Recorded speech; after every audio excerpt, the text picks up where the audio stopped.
여러분, 혹시 병위에 앉아서 10분, 20분이 지나도 아무 일도 일어나지 않아서 결국 일어날 때 다리가 저렸던 적 있으신가요? 그런데 더 무서운 건 따로 있습니다. 그렇게 안간힘을 쓰고 화장실에서 나온 직후에 갑자기 눈앞이 핑 돌고 식은땀이 나면서 잠깐 휘청했던 경험 혹시 있으신가요? 많은 분들이 이걸 그냥 나이 탓이라고 넘기십니다. 그런데 사실 이건 나이 때문이 아니라 우리가 평생 잘못 배워온 화장실 습관 때문일 가능성이 큽니다. 오늘 이 영상 끝까지 보시면 왜 힘을 줄수록 변이 더 안 나오는지, 그리고 어떻게 하면 화장실에서 보내는 시간을 절반으로 줄일 수 있는지 아주 구체적으로 알려드리겠습니다.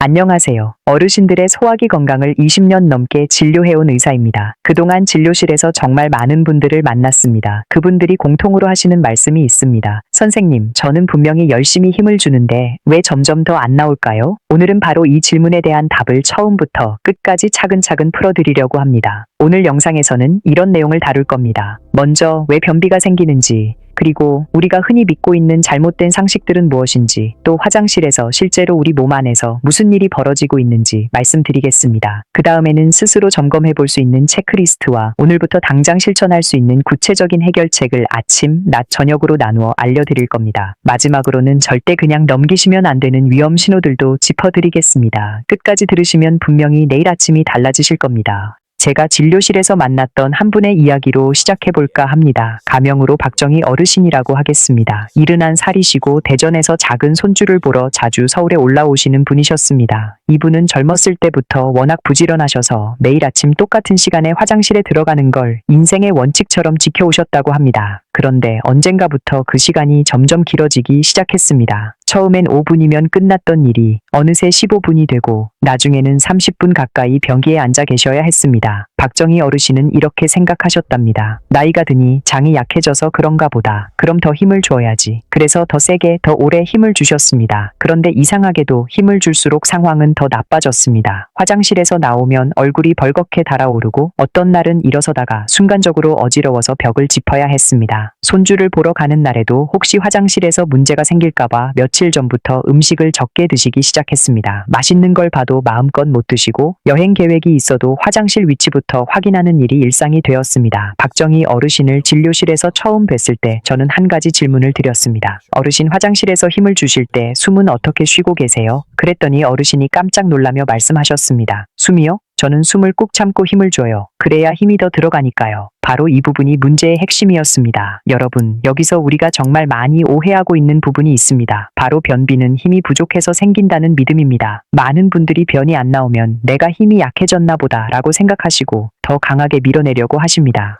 그런데 실제로는 정반대인 경우가 훨씬 많습니다. 변비는 힘이 부족해서가 아니라 힘을 쓰는 방향이 잘못되어서 생기는 경우가 더 많습니다. 이걸 쉽게 이해하시려면 이런 장면을 떠올려 보십시오. 마당에 물을 주는 호스가 중간에 한번 꺾여 있다고 해보겠습니다. 수도꼭지를 아무리 세게 틀어도 호스가 꺾인 부분에서는 물이 막혀버립니다. 압력만 점점 쌓이고 물은 제대로 흘러나오지 못합니다. 우리 몸도 이것과 굉장히 비슷합니다. 변이 자연스럽게 나오려면 두 가지 조건이 동시에 충족돼야 합니다. 하나는 아래쪽으로 밀어주는 적당한 압력이고 다른 하나는 항문 주변 근육이 부드럽게 열려야 한다는 것입니다. 그런데 우리가 변이 안 나온다고 숨을 참고 어깨에 힘을 주고 이를 악물면 압력은 분명 커지지만 항문 주변 근육도 같이 긴장하면서 오히려 더 좁아지는 일이 벌어집니다. 입구는 좁아졌는데 미는 힘만 세지니 당연히 더 안 나오고 더 힘들어지는 겁니다. 그러면 또 더 세게 힘을 주게 되고 근육은 더 긴장하고 이 악순환이 계속 반복됩니다. 박정희 어르신도 정확히 이 패턴에 빠져 계셨습니다. 화장실에 들어가는 순간부터 오늘도 안 나오면 어떡하지 라는 걱정이 먼저 몸을 긴장시켰고 그 긴장이 다시 배변을 더 어렵게 만들었습니다. 몸이 먼저 굳어버리니 아무리 의지를 가지고 힘을 줘도 결과는 나아지지 않았던 겁니다. 자, 그럼 왜 숨을 참고 힘을 주는 게 위험할 수 있을까요? 우리가 숨을 멈춘 채로 복압을 강하게 주면 순간적으로 혈압이 평소보다 꽤 높이 올라갈 수 있습니다. 특히 고혈압이나 심혈관 질환을 가지고 계신 분들에게는 이게 단순한 불편함이 아니라 실제로 주의가 필요한 상황이 될 수 있습니다. 화장실에서 나온 직후에 어지럽거나 가슴이 두근거리는 느낌을 받으셨다면 그건 그냥 넘어갈 일이 아니라 몸이 보내는 신호일 가능성이 큽니다. 여기서 잠깐 많은 분들이 흔히 믿고 계신 잘못된 상식 몇 가지를 짚고 넘어가겠습니다. 첫 번째 오해는 변이 안 나오면 무조건 더 힘을 줘야 한다는 것입니다. 방금 말씀드린 것처럼 이건 오히려 항문 근육을 더 긴장시켜서 역효과를 낼 수 있습니다. 두 번째 오해는 화장실에 오래 앉아 있을수록 결국엔 나온다는 믿음입니다. 그런데 화장실에 너무 오래 앉아 계시면 그 자세 자체가 항문 주변 혈관에 부담을 주게 됩니다. 치질이 있으신 분들은 증상이 더 심해질 수도 있습니다. 세 번째 오해는 매일 같은 시간에 무조건 화장실에 앉아 있어야 규칙적인 배변이 가능하다는 생각입니다. 물론 규칙적인 생활은 좋지만 몸이 전혀 신호를 보내지 않는데 억지로 앉아서 힘을 주는 건 또 다른 문제를 만들 수 있습니다. 우리 몸에는 배변 신호를 감지하는 자연스러운 시스템이 있는데 이 신호를 자꾸 무시하거나 억지로 끌어내려고 하면 그 감각 자체가 점점 둔해질 수 있습니다. 그렇다면 실제로 화장실에서 우리 몸 안에서는 무슨 일이 벌어지고 있는 걸까요? 조금 더 자세히 설명드리겠습니다.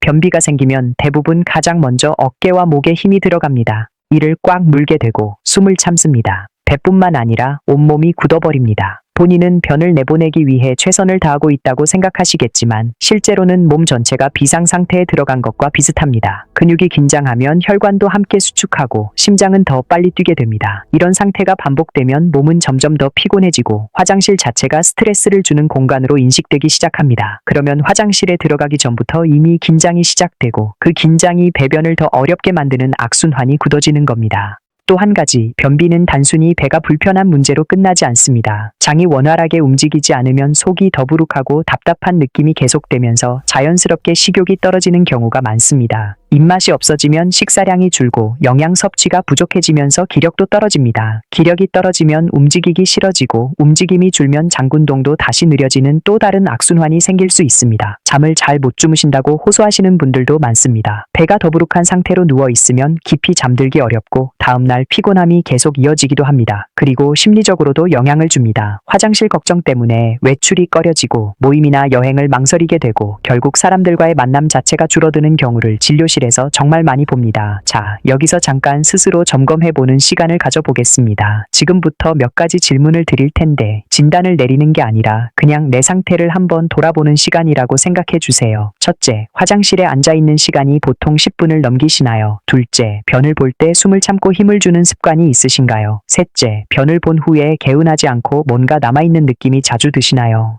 넷째, 화장실에서 나온 직후 어지럽거나 얼굴이 화끈거리는 느낌을 받으신 적이 있으신가요? 다섯째, 외출이나 여행 계획을 세울 때 화장실 걱정이 먼저 떠오르시나요? 여섯째, 변비약이나 완화제를 거의 매일 사용하고 계신가요? 만약 이 중에 두세 가지 이상 해당되신다면 오늘 알려드리는 방법들을 꼭 차근차근 실천해 보시길 권합니다. 그리고 혹시 증상이 꽤 오래되었거나 일상에 큰 불편을 주고 있다면 자가 관리와 더불어 한 번쯤 전문의와 상담해 보시는 것도 좋은 선택입니다. 이제 본격적으로 오늘의 가장 중요한 부분인 해결 방법을 말씀드리겠습니다. 제가 진료실에서 환자분들께 가장 먼저 알려드리는 세 가지 기본 원칙이 있습니다. 자세, 호흡, 그리고 기다림입니다. 이 세 가지만 제대로 실천하셔도 많은 분들이 화장실에서 보내는 시간이 눈에 띄게 줄어들었다고 말씀하십니다. 먼저 자세입니다. 변기에 앉으셨을 때 양발이 바닥에 안정적으로 닿아 있어야 합니다. 발이 허공에 떠 있거나 불안정하면 몸 전체에 불필요한 긴장이 생깁니다. 만약 변기가 높아서 발이 충분히 닿지 않는다면 작은 발판이나 낮은 의자를 변기 앞에 두고 발을 올려 보십시오. 무릎이 엉덩이보다 살짝 높아지도록 만들어주는 것이 핵심입니다. 그리고 상체를 너무 많이는 말고 살짝만 앞으로 기울여 보세요. 이렇게 자세를 바꾸는 것만으로도 직장 주변 근육이 더 자연스럽게 펴지면서 통로가 훨씬 부드러워집니다. 처음에는 별것 아닌 것처럼 느껴지실 수 있지만 실제로 해보시면 차이를 분명히 느끼실 겁니다. 두 번째는 호흡입니다. 변기에 앉으신 상태에서 코로 천천히 숨을 들이마셔 보세요. 가슴이 아니라 배가 부드럽게 부풀어 오른다는 느낌으로 들이마시는 게 중요합니다. 그리고 입으로 천천히 급하지 않게 숨을 내쉬어 보세요. 숨을 내쉬는 동안 어깨에 들어간 힘을 슬쩍 내려놓고 턱과 목의 긴장도 함께 풀어보십시오. 이렇게 호흡을 하면 복부 안의 압력이 자연스럽게 아래쪽으로 전달되면서 억지로 온몸에 힘을 주지 않아도 몸이 스스로 움직일 준비를 하게 됩니다. 배변은 전신 운동이 아닙니다. 필요한 부위만 자연스럽게 움직이면 되는 일입니다. 세 번째는 기다림입니다. 이 부분이 사실 많은 분들에게 가장 어려운 단계입니다. 왜냐하면 우리는 보통 뭔가 해야 한다는 생각에 익숙해져 있기 때문입니다. 하지만 올바른 자세를 취하고 편안하게 호흡한 다음에는 잠시 몸이 스스로 반응할 시간을 줘보세요. 만약 3분에서 5분 정도 기다렸는데도 별다른 신호가 없다면 거기서 억지로 더 앉아 계시지 마십시오. 일어나서 가볍게 집안을 걷거나 물을 한 잔 마시고 나중에 다시 시도해보시는 게 훨씬 도움이 됩니다. 이제 이 세 가지 원칙을 하루 일과 속에서 어떻게 적용하면 좋을지 아침과 낮, 저녁으로 나눠서 구체적으로 말씀드리겠습니다. 먼저 아침입니다. 일어나자마자 가장 먼저 하실 일은 따뜻한 물 한 잔을 천천히 드시는 겁니다. 차가운 물보다 따뜻한 물이 밤새 쉬고 있던 소화기관에 부드러운 자극을 줄 수 있습니다. 물을 드신 후에는 이불 위에서 편안하게 누운 채로 배꼽을 중심으로 양손을 모아 시계 방향으로 천천히 원을 그리며 가볍게 마사지를 해보세요. 작은 원에서 시작해서 점점 크게 5분에서 10분 정도면 충분합니다. 우리 대장이 시계 방향으로 움직이는 구조이기 때문에 이 방향으로 마사지하면 장 운동에 도움이 될 수 있습니다. 그 다음에는 가벼운 식사를 챙겨보세요. 아침을 거르시는 분들이 의외로 많은데 식사를 하면 위가 활성화되면서 장에도 자연스러운 신호가 전달됩니다. 이걸 위와 대장이 서로 반응하는 반사작용이라고 이해하시면 됩니다. 거창한 식사가 아니어도 괜찮습니다. 따뜻한 된장국 한 그릇, 요거트 한 컵, 과일 한 조각만으로도 충분합니다. 그리고 식사 후 20분에서 30분 사이가 보통 장이 가장 활발하게 움직이는 시간대입니다. 이 시간대에 변이가 느껴지신다면 억지로 미루지 마시고 화장실에 가보시는 게 좋습니다. 단, 변이가 전혀 없는데 억지로 앉아서 힘을 주실 필요는 없습니다.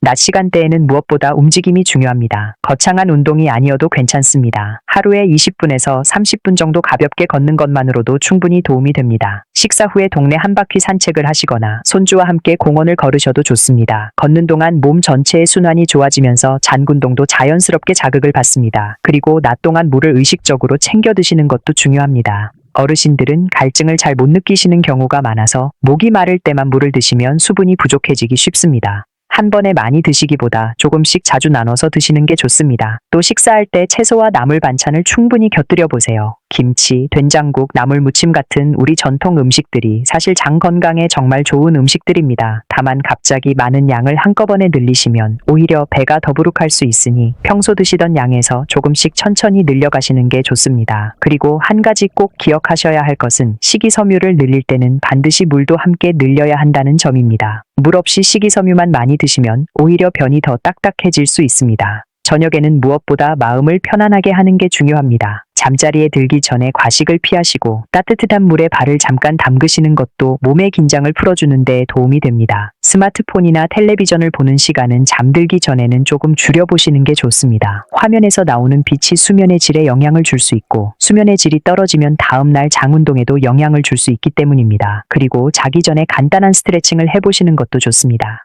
침대에 누운 상태에서 무릎을 양손으로 감싸 가슴 쪽으로 천천히 당겼다가 10초 정도 유지하고 풀어주는 동작을 서너 번 반복해보세요. 허리에 통증이 있으신 분들은 무리하지 마시고 통증이 없는 범위 안에서만 가볍게 해주시면 됩니다. 이렇게 아침, 낮, 저녁에 작은 습관들이 모이면 며칠 안에 큰 변화를 느끼시는 분들도 있지만 보통은 2, 3주 정도 꾸준히 실천하셔야 몸이 새로운 리듬에 적응하기 시작합니다. 박정희 어르신도 처음 일주일 동안은 큰 차이를 못 느끼셨다고 합니다. 하지만 자세를 바꾸고 숨을 참지 않으려고 의식적으로 노력하시면서 점차 화장실에 머무는 시간이 짧아지기 시작했습니다. 2주가 지나자 어지럼증이 거의 사라졌고 한 달쯤 지났을 때는 손주를 만나러 가는 날에도 더 이상 화장실 걱정 때문에 음식을 가리지 않으셨다고 합니다. 어르신은 진료실에 다시 오셨을 때 이렇게 말씀하셨습니다. 선생님, 제가 그동안 헛심을 쓰고 있었던 거였네요. 이 말씀이 저는 지금도 기억에 남습니다. 이번에는 변비약과 관련해서 많은 분들이 궁금해하시는 부분을 말씀드리겠습니다. 변비약이나 완화제는 필요할 때 의사와 상담을 거쳐 사용하면 증상을 일시적으로 완화하는 데 분명 도움이 될 수 있습니다. 특히 일시적이고 급성으로 생긴 변비에는 의료진의 판단 아래 사용할 수 있습니다. 다만 장기간 자가 판단으로 변비약에 의존하시는 것은 권장되지 않습니다. 특히 자극성 완화제를 오랫동안 사용하면 장이 스스로 움직이는 힘이 점점 약해질 수 있다는 우려가 있기 때문입니다. 만약 지금 변비약을 거의 매일 사용하고 계시다면 오늘 알려드린 생활 습관들을 함께 실천하시면서 담당 의사와 사용기간이나 용량에 대해 한번 상담해 보시길 권합니다. 약을 끊으라는 말씀이 아니라 약에만 의존하지 않고 몸이 스스로 회복할 수 있는 환경을 함께 만들어 가시라는 뜻입니다. 이제 정말 중요한 부분, 절대 그냥 넘기시면 안 되는 위험 신호들을 말씀드리겠습니다. 첫째, 변에 피가 섞여 나오는 경우입니다. 둘째, 변비와 함께 갑작스럽고 심한 복통이 동반되는 경우입니다. 셋째, 별다른 이유 없이 체중이 빠르게 줄어드는 경우입니다. 넷째, 변의 굵기가 눈에 띄게 가늘어지거나 변의 형태가 평소와 확연히 달라진 경우입니다. 다섯째, 평소에는 괜찮으셨는데 갑자기 변비가 심해지고 그 상태가 계속 이어지는 경우입니다. 이런 증상들이 하나라도 나타난다면 단순한 생활 습관의 문제가 아닐 수도 있으니 미루지 마시고 가까운 시일 내에 병원에서 검사를 받아보시는 게 중요합니다. 특히 일정 연령 이상이 되시면 정기적인 대장 내시경 검사를 권장하는 경우가 많으니 평소 검진 일정을 잘 챙기시는 것도 큰 도움이 됩니다. 이런 말씀을 드리는 이유는 여러분을 겁주려는 게 절대 아닙니다. 오히려 조기에 발견하면 충분히 잘 관리할 수 있는 경우가 많기 때문에 몸이 보내는 신호에 조금 더 귀를 기울여 주십사 하는 마음에서 말씀드리는 겁니다. 자, 오늘 정말 많은 이야기를 나눴습니다. 혹시 다 기억하기 어려우시다면 딱 한 가지만 가져가셔도 됩니다.